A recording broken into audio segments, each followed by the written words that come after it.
Republicans need a net gain of just one seat to pick up control of the Senate. One path could be through Arizona, where it looked like Senator Mark Kelly would win without issue early on. But now the race is tight. Joining me to talk about this key battleground is political strategist Chuck Coughlin.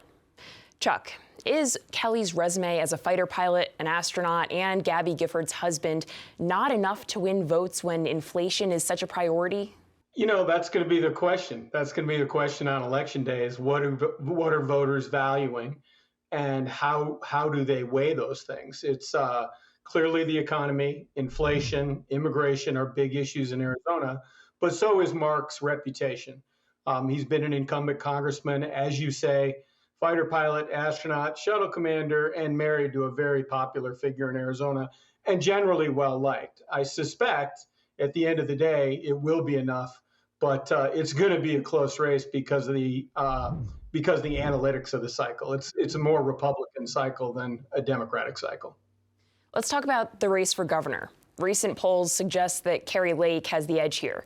Do you think her position on the 2020 election results is a factor? I do. I mean, I think it is a thing that's alienating part of the Republican base. Our data shows that about Democrats are getting about 5% more Republicans voting for them than Democrats voting for Republicans. That's a significant number in the cycle. And then that sort of leaves it up to unaffiliated voters. Again, it's how does the electorate weigh those issues? I personally think it does. And it gives a lot of those undecided and swing voters pause. And so, you know, Lake has been great at messaging her base and talking to Republican base voters. But, you know, she hasn't chosen to talk to the Arizona Republic since this spring, which would indicate that she really does not have an ear for the larger electorate. Democrat Katie Hobbs remained adamant up until recently about her decision not to debate Lake. Do you think the Secretary of State made the right decision? You know, it could have been the right decision early on because it was an easy decision to make given Lake's record. You know, simply appearing in front of the media and saying something like, you know, why would I debate somebody that denies and wouldn't certify the last election, that wants to get rid of your right to vote, early voting, and that denies any discussion about reproductive rights and wants a constitutional ban. And there's nothing left to debate. Simply say that and walk away.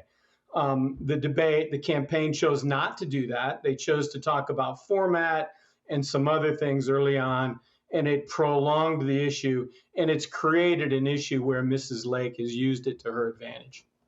And that does seem to be a strategy that several different candidates have been using across the country, isn't it? That they're refusing to debate in person because they can control the narrative online? Is that what's going on? Well, that's tried and true, you know, campaign politics. If you perceive yourself being ahead in the election cycle and have the momentum, then why choose to debate?